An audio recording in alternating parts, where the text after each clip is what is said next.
आज ये भी पूछना चाहता हूं कि हम उत्तर प्रदेश में हैं तो यहीं से प्रियंका गांधी जी ने नारा दिया था, लड़की हूं लड़ सकती हूं। आज लड़कियों के साथ अयोध्या कन्नौज से लेकर कोलकाता तक जो हो रहा है उसके ऊपर आपके मुंह में दही क्यों जमा हुआ है? जो अब यूपी के 2 लड़कों में बड़के वाले लड़के हो गए हैं, उनसे हम ये पूछना चाहते हैं कि आपकी मोहब्बत की दुकान में ये क्या सिर्फ अपराधी, भ्रष्टाचारी और बलात्कारी सामान ही उपलब्ध है? तो इसलिए हम इंडी गठबंधन के समस्त रचनाकारों से यह भी पूछना चाहते हैं और हम ये कहना चाहेंगे, ये वही उत्तर प्रदेश है जहां एक दौर में एक शर्मनाक बयान दिया गया था कि लड़कों से गलती हो जाएगा। देखिए, बहुत दुखद बात है कि सीबीआई को केस रिकमेंड करने के लिए उन्हें सिर्फ 70 सेकंड चाहिए थे, यानी ये कागज पे दस्तखत करना। उसमें तो कह रही थी 7 दिन का समय चाहिए, और यानी ये कह रही थी साक्ष्यों को देखने में 7 दिन का समय चाहिए। अब ये कहना मुझे लगता है कि ये सिर्फ उनकी खिसियाहट नहीं बल्कि शरारत करनी। कि ममता बनर्जी जी के बयान के जवाब में सिर्फ इतना कहूंगा कि इसमें उनकी वोट बैंक की सियासत है, क्योंकि 2021 के विधानसभा चुनाव में उनके जो मुख्य रणनीतिकार थे, जो ऑफिशियली उनके पॉलिटिकल स्ट्रेटजिस्ट थे, उनका बयान था कि हमारी तो गिनती ही 30% से शुरू है। कोलकाता में जिस तरीके से महिला डॉक्टर के साथ जो बर्बरता को अंजाम दिया गया है, इस पूरे मामले को लेकर के लगातार पूरे देश भर में विरोध प्रदर्शन देखने को मिल रहा है और पूरी जनता का गुस्सा इस घटना को लेकर के फूट पड़ा है। ऐसे में ममता सरकार लगातार सवालों के घेरे में है। कई सारे सवाल ये भी उठ रहे हैं कि क्या ममता सरकार जो है वो खुद दोषियों, आरोपियों को बचाने की कोशिश कर रही है, क्योंकि ये सवाल तब उठना शुरू हो गया जब जो प्रदर्शन हो रहा था उसके बाद देखने को मिलता है कि कैसे हॉस्पिटल्स में तोड़फोड़ कर दी जाती है। ये जो तोड़फोड़ की गई है, इस मामले को लेकर के हालांकि पुलिस ने 19 लोगों को गिरफ्तार कर लिया है, लेकिन सवाल ये उठ रहा है कि क्या ये टीएमसी के गुंडे थे जिन्होंने इस वजह से वहां पर तोड़फोड़ की ताकि सबूत मिटाए जा सके। इस बीच आपको बता दें कि बीजेपी के राष्ट्रीय प्रवक्ता सुधांशु त्रिवेदी ने भी ममता सरकार को इस पूरे मामले में जमकर घेरा। इतना ही नहीं, उन्होंने प्रियंका गांधी वाड्रा, राहुल गांधी, अखिलेश यादव यानी कि पूरी की पूरी इंडिया अलायंस से भी यह सवाल पूछ डाला कि आखिर उन्होंने इस पूरे मामले में चुप्पी क्यों साध रखी है, क्यों वो ममता सरकार से सवाल नहीं कर रहे। इतना ही नहीं, उन्होंने ये तक कहा कि एक नेत्री हैं जो ये कहा करती हैं यूपी में कि मैं लड़की हूं, लड़ सकती हूं, लेकिन आज वो अयोध्या से लेकर के कोलकाता में इतनी सारी घटनाएं हो रही हैं, लेकिन इसके बावजूद उन्होंने अपनी मुंह में दही जमा रखी है। बंगाल विधानसभा में नेता प्रतिपक्ष और बीजेपी नेता शुवेंदु अधिकारी ने भी ममता सरकार को घेरते हुए ये कह डाला कि उन्हें इस्तीफा दे देना चाहिए। दरअसल उन्होंने कहा कि मैं सभी राजनीतिक दलों से ये कहना चाहता हूं कि वे पश्चिम बंगाल को बंद करें और मुख्यमंत्री ममता बनर्जी के इस्तीफे की मांग करते हुए विरोध प्रदर्शन करें। यानी कि यहां पर शुवेंदु अधिकारी ने यह कहा कि बीजेपी तो कर ही रही है, लेकिन इसके अलावा जो तमाम राजनीतिक दल है भारत में, उन्हें भी ममता सरकार से इस्तीफा मांगना चाहिए, क्योंकि एक महिला के होते हुए कैसे एक महिला के साथ उन्हीं के राज्य में इस तरीके की बदसलूकी को अंजाम दिया जा सकता है। यहां पर गौर करने वाली बात यह है कि बीजेपी के अलावा कोई भी ममता बनर्जी से इस्तीफे की मांग नहीं कर रहा है। कोई भी इस घटना के लिए सरकार को जिम्मेदार नहीं ठहरा रहा है। ना राहुल गांधी ने अपने पोस्ट में ममता सरकार को लेकर के जिक्र किया, ना तो डिंपल यादव इस मामले में बोलती हुई नजर आती हैं। अखिलेश यादव, जितने भी बड़े नेता हैं, और खासकर तो ताज्जुब इस बात का हो रहा है कि जो महिला नेत्री जिन्हें सबसे पावरफुल महिला नेत्री के रूप में देखा जाता है, वो तक इस मामले में नहीं बोल रही हैं और ना ही ममता सरकार को घेर रही हैं। वहीं अगर हम उत्तर प्रदेश के वाकया को याद करें तो यहां पर तमाम ऐसे लोग थे जो कि लगातार योगी सरकार को टारगेट करते हुए नजर आ रहे थे और उनसे इस्तीफे की मांग कर रहे थे। ये कह रहे थे कि उत्तर प्रदेश अब जंगल राज बन चुका है। लेकिन यहां पर हैरान करने वाली बात यह है कि ममता सरकार से कोई भी इंडिया अलायंस का नेता ना तो सवाल पूछने की हिम्मत जुटा पा पा रहा है और ना ही उनसे इस्तीफा मांग रहा है, लेकिन बीजेपी लगातार इस पूरे मामले को लेकर के ममता सरकार से सवाल कर रही है। दरअसल कोलकाता के आरजी कर मेडिकल कॉलेज में महिला ट्रेनी डॉक्टर के साथ दुष्कर्म और फिर उसकी हत्या के मामले को लेकर के विरोध प्रदर्शन लगातार जारी है। देश भर के हॉस्पिटल्स में डॉक्टर ने प्रदर्शन किया है। आरजी कर मेडिकल कॉलेज के बाहर अभी भी प्रदर्शन जारी है। स्वतंत्रता दिवस की संध्या पर उपद्रवियों ने प्रदर्शन कर रहे लोगों के साथ गुंडागर्दी भी की, हॉस्पिटल में घुसकर वहां तोड़फोड़ भी की है। अब पुलिस आरोपियों की तलाश कर रही है और बकायदा 19 लोगों को इस मामले में गिरफ्तार कर चुके हैं।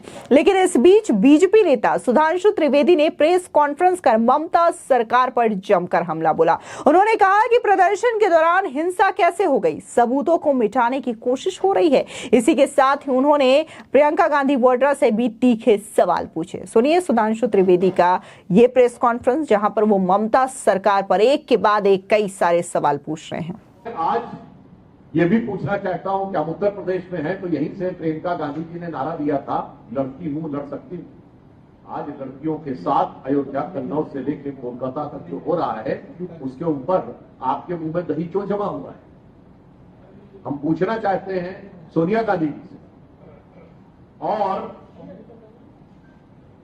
राहुल गांधी जी से, जो अब यूपी के 2 लड़कों में बड़के वाले लड़के हो गए हैं, उनसे हम ये पूछना चाहते हैं कि आपकी मोहब्बत की दुकान में ये क्या सिर्फ अपराधी, भ्रष्टाचारी और बलात्कारी सामान ही उपलब्ध है?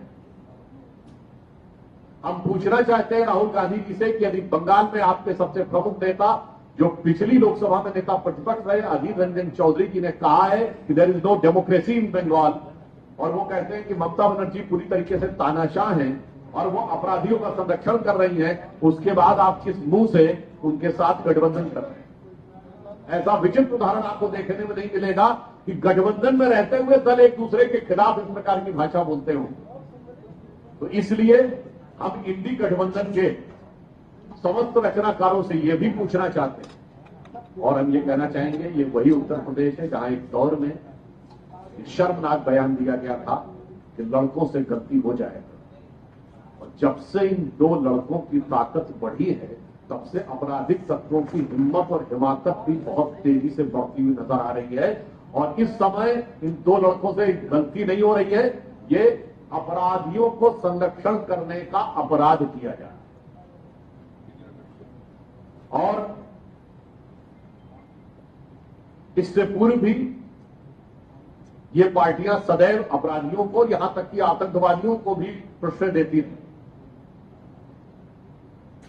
अखिलेश यादव जी से मैं पूछना चाहूंगा कि जब आपकी पार्टी के नेता सीधे इस प्रकार के दुष्कर्म में संलिप्त हैं, तो उसके उपरांत भी आपकी तरफ से कोई प्रभावी कार्रवाई न होकर बल्कि इन अपराधियों को कवर फायर देने का प्रयास। देखिए, दोनों दल एक दूसरे के अपराधियों को कवर फायर दे रहे हैं।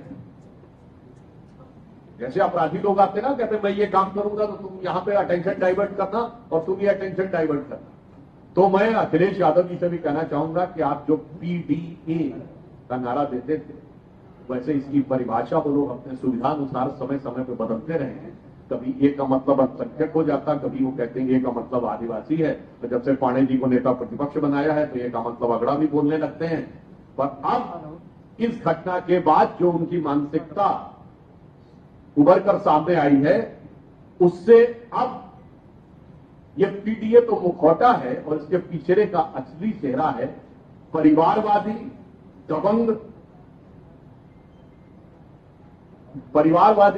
दबंग और अपराधी। ये असली चेहरा है समाजवादी पार्टी का, ये असली DNA है कि दबंग और अपराधियों के माध्यम से परिवारवाद की सत्ता को पुनः प्राप्त करना अथवा सुनिश्चित करना। और ये मैं ऐसे नहीं कह रहा हूं, ये इनके चरित्र में है, राजनीतिक DNA में है। और इसके लिए मैं कोट करना चाहूंगा बहुत पुराने और बड़े प्रसिद्ध समाजवादी नेता और शायर हुए अदम गोंडवी, जिन्होंने समाजवादी पार्टी में आए हुए आपराधिक तत्वों से दुखी होकर 2 पंक्तियां लिखी थी, वो मैं आपको पुनः स्मरण कराना चाहता हूं। उन्होंने समाजवादियों के लिए लिखा था कि काजू भुना है प्लेट में और विस्की गिलास में, उतरा है रामराज जो विधायक निवास में, और आगे की उनकी लाइन है, मेरी नहीं है। पक्के समाजवादी है, तस्कर हो या डकैत। कितना असर है खादी के उजले लिबास। तो ये इनका जो असली चेहरा है वो मैंने उन्हीं के एक नेता और उन्हीं के एक शायर के जुबानी मैंने बताने का प्रयास किया।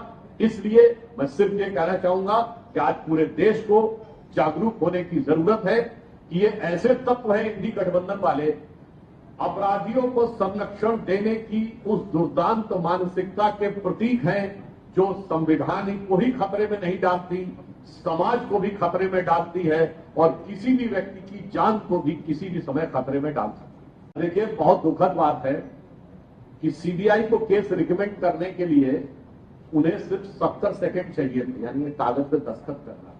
उसमें तो कह रही थी 7 दिन का समय चाहिए, और यानी ये कह रही थी साक्ष्यों को देखने में 7 दिन का समय चाहिए। अब ये कहना मुझे लगता है कि ये सिर्फ उनकी खिसियाहट नहीं बल्कि शरारत करनी। और मैं ये भी कहना चाहूंगा कि ममता बनर्जी जी वही है जिन्होंने 2021 के चुनाव में उत्तर प्रदेश के लोगों के बारे में एक अपमानजनक प्रकार की टिप्पणी करते हुए कहा था, ये सब यूपी का गुंडा लोग यहां आकर चला जा रहा है। आपको याद होगा 2021 के बंगाल विधानसभा चुनाव। और हकीकत में उन्होंने उस पार्टी से जाके गठबंधन किया है जिसके लिए खुद यूपी में एक जमाने में नारा लगा था, चढ़ गुंडन की छाती पर और मोहर लगाओ हाथी पर। ये हमारा नारा नहीं था, कलकत्ते वाली बुआ जी को समझना चाहिए, लखनऊ वाली बुआ जी का दिया हुआ नारा। देखिए, समाजवादी पार्टी के इतने फैक्ट्स अवेलेबल हैं, उनको फैक्ट फाइंडिंग नहीं, उनकी कैरेक्टर फाइंडिंग पूरी दुनिया के सामने आ चुकी है। तो किसी भी प्रकार की लिपापोती करने से नहीं हो सकता। जैसे कोई असाध्य रोग को आप चाहें कि मैं कॉस्मेटिक क्रीम पाउडर लगा के दिखा दूंगा तो मुझे लगेगा कि ये व्यक्ति स्वस्थ है और अच्छा है, तो वो नहीं। देखिए, ये भी बहुत साफ है कि ममता बनर्जी जी के बयान के जवाब में सिर्फ इतना कहूंगा कि इसमें उनकी वोट बैंक की सियासत है, क्योंकि 2021 के विधानसभा चुनाव में उनके जो मुख्य रणनीतिकार थे, जो ऑफिशियली उनके पॉलिटिकल स्ट्रेटजिस्ट थे, उनका बयान था कि हमारी तो गिनती ही 30% से शुरू होती है। अब सारे प्रबुद्ध लोग समझते हैं कि 30% से गिनती शुरू होने का मतलब क्या है, और बस उसी से इस बयान का अर्थ स्वयं निकाला जा सकता है कि किसके प्रति नफरत और किसके प्रति मोहब्बत उनके दिल में है। देखिए, पुलिस पे तो उनको अपनी सरकार में रहते हुए भरोसा नहीं होता। पुलिस पे अटैक की 100 से ऊपर घटनाएं सपा की सरकार में हुई, 12 से अधिक लोगों की हत्याओं की बातें थी। जवाहरबाग की घटना आपको याद होगा। तो मुझे लगता है जिनका कैरेक्टर ऐसा हो, उनका फैक्ट दुनिया को समझने के लिए किसी फाइंडिंग कमेटी की जरूरत नहीं। मुझे लगता है कि योगी जी के मुख्यमंत्री बनने के बाद उत्तर प्रदेश में इतना बदलाव नजर आया है, जो आपने कहा तो मुझे खुद चीज ध्यान आ गई, और जो आज के इस प्रेस वार्ता से भी स्वतः संबंधित हो गया। आपको याद हो, इन दोनों दलों में अपराधियों के संरक्षण का कैसा संबंध है कि जब मुख्तार अंसारी पंजाब की जेल में थे, पंजाब में कांग्रेस की सरकार थी, तो उसने कोर्ट में अर्जी लगाई थी कि मुझे पंजाब की जेल में रहने दिया जाए, जहां मेरा मुकदमा चल रहा वो यूपी में नहीं जाना चाहता। तो बस इतना ही काफी है कि उसे लगता था कि कांग्रेस के दामने रहमत में अपराधी अपने को महफूज महसूस करते थे, और योगी जी के आने के बाद अब स्थिति ये हो गई है। हम तो आजकल दिल्ली ज्यादा रहते हैं, तो पहले दिल्ली में लोग जानते क्या कहते थे जब सपा की सरकार होती थी?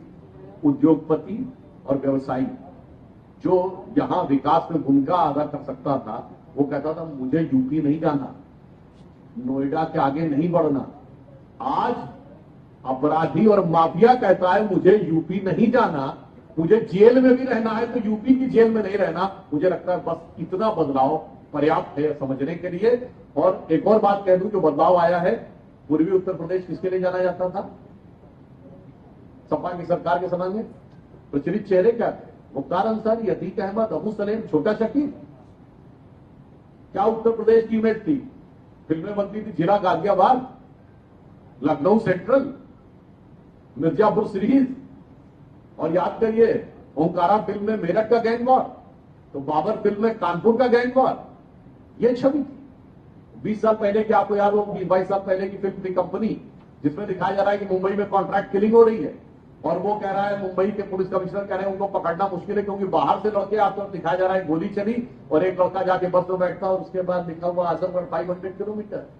ये छवि थी उत्तर प्रदेश, पूर्वी उत्तर प्रदेश की। और आज बदलाव यह है कि उसी पूर्वी उत्तर प्रदेश में अगर आप देखें तो 3 अंतर्राष्ट्रीय हवाई अड्डे, 5 एयरपोर्ट्स काम कर रहे हैं। तो ये बदलाव अगर किसी को दिखाई पड़ रहा हो तो ये बदलाव आंखों से देखा। इस दौरान सुधांशु त्रिवेदी ने ममता बनर्जी की ओर से जो बयान दिया गया है उसको लेकर के ये आरोप लगाया कि ममता बनर्जी का बयान वोट बैंक की राजनीति की याद दिलाता है। दरअसल उन्होंने कहा कि उनका बयान वोट बैंक की राजनीति को दर्शाता है। साल 2021 के विधानसभा चुनाव में उनके आधिकारिक राजनीतिक रणनीतिकार ने कहा था कि हम 30% आबादी में गिने जाते हैं। हम सभी जानते हैं कि 30% आबादी में गिने जाने का क्या मतलब है। उनके बयान से पता चल सकता है कि उन्हें किससे प्यार है और किससे नफरत। सीधे तौर पर देखने को मिल रहा है कि आरजीकर मेडिकल कॉलेज में जो महिला डॉक्टर के साथ बर्बरता हुई है, इस पूरे मामले को लेकर के गुस्सा देखने को मिल रहा है। बकायदा लोगों ने कैंडल मार्च निकाला था और इसी के साथ ही ममता सरकार से सवाल पूछ रहे हैं। और अब ये जो जांच है वो सीबीआई कर रही है। देखना होगा कि सीबीआई अपने इस मामले को कब तक